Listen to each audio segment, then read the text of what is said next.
Halo semua, namaku Colin dan ini adalah kisah tentang gimana aku bisa dapat uang tanpa bekerja sehari pun di hidupku. Semenjak aku kecil aku nggak pintar di sekolah, tapi semua orang bilang kalau pesonaku akan membuatku berhasil. Aku selalu menjadi favorit guru, dan aku selalu bisa memikat hati wanita kaya manapun. Jadi, setelah aku lulus, itu yang aku lakukan. Aku menemukan aplikasi dating untuk cougar tua kaya yang pengen cowok muda kaya di sisi mereka, dan aku akan berkencan dengan mereka. Untuk $200, aku akan pergi dengan mereka ke restoran. Untuk $400, aku pergi ke tempat mereka untuk menghabiskan malam bersama. Mereka menghujaniku dengan uang dan untuk beberapa saat aku suka itu. Tapi kemudian jadi sangat melelahkan. Beberapa dari mereka mulai jadi gila dan gak mau lepas, nyembunyiin kunci mobilku biar aku gak bisa pulang setelah meeting, atau ngirim pembantu mereka buat mata-matain aku. Aku mulai lelah, dan jujur sedikit takut waktu ketemu sama dia. Wanita ini benar-benar mengubah hidupku. Aku lagi di acara donasi dengan seorang cougar saat Joyce menghampiriku. Dia tua, tapi anggun.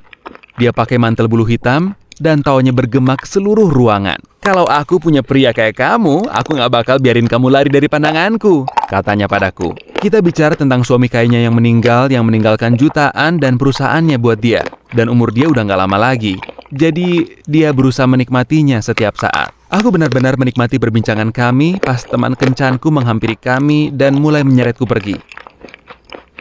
Tak lama sebelumnya, Joyce menaruh tangannya di atas tanganku dan berbisik, "Aku bisa bayar kamu jauh lebih banyak kalau kamu mau jadi milikku." Kata-kata ini terus bergema di kepalaku sepanjang malam. Kemudian ide menarik ini muncul di benakku.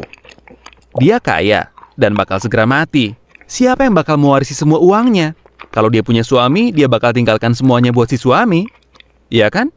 Joyce merupakan wanita pertama dan satu-satunya yang aku telepon dan meetingnya ku atur sendiri. Kalau aja aku tahu ini bakal jadi salah satu kesalahan terbesarku. Tapi situasinya terlalu menggoda. Aku pergi ke rumahnya. Ini adalah rumah terbesar yang pernah kulihat.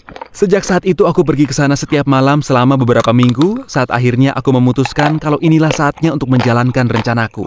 Kami sedang minum sampanye waktu aku pegang tangan dia dan bilang, "Aku pengen nikahin kamu.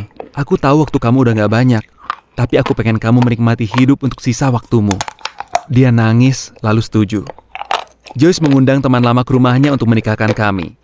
Dia tampak mencurigakan, tapi aku nggak pikirin waktu itu. Tapi jujur, itu harusnya jadi bendera merah. Ngomong-ngomong, penampilanku cukup bagus hari itu. Beli kostum, kerudung buat dia, dan karangan bunga. Dia nangis selama upacara. Aku juga hampir ikut nangis, karena artinya sedikit lagi, rumah ini, saham perusahaan, semuanya akan jadi milikku. Dia banjiri aku dengan hadiah. Aku datang ke rumahnya, dan udah ada Lamborghini nungguin aku. Dia beliin aku jam tangan merek Omega. Dia sering traveling untuk perjalanan bisnis, dan balik dengan oleh-oleh paling menarik. Semuanya sangat luar biasa. Aku merasa sedikit bersalah. Dia benar-benar wanita luar biasa dengan selera hebat dan humor yang menakjubkan. Sejenak, rasanya aku mungkin bakal beneran jatuh cinta dengan wanita tua berumur 60 tahun. Tapi semuanya segera berakhir. Suatu pagi aku jalan ke kamarnya membawa sarapan, pas lihat dia udah gak bernafas. Aku gak tahu kematian dia bakal mukul aku sangat keras. Tapi aku terpukul. Aku ternyata merasa sangat sedih karena dia udah gak ada. Tapi aku gak sabar untuk akhirnya jadi kaya. Tak lama pengacaranya undang aku buat meeting. Tapi aku gak nyangka bakal jadi begini. Aku datang ke ruangan dan sudah ada beberapa orang nunggu di situ. Mereka semua bacot dan teriak-teriak. Terdengar sangat kacau. Aku coba menenangkan mereka. "Tolong, kalian bisa diam sebentar nggak? Aku suaminya." Kemudian, pengacaranya memberitahu tamparan terbesar yang pernah aku rasakan. "Tuan, masalahnya kalian semua mengaku sebagai suaminya." Jantungku hampir berhenti. Aku pandang mereka. Usia mereka tak beda jauh denganku. Tampan, pakai setelan jas dan jam tangan mahal. Aku coba jelaskan kalau kami melakukan pernikahan dan sebagainya. Tapi pas aku lihat semua jam tangan mereka, semuanya merek Omega. Dia memborong dan memberikan jam tangannya kepada kami semua. Mereka adalah perjalanan bisnis dia. Nampaknya pernikahan kalian semua palsu. Tapi saham perusahaannya gimana? Rumahnya? Gumamku. Aset dan properti perusahaan telah digadaikan.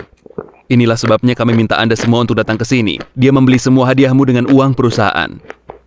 Aku hampir kena panic attack. Aku ditinggalkan tanpa uang, tanpa rumah, dan pacar yang sudah mati di usia 19.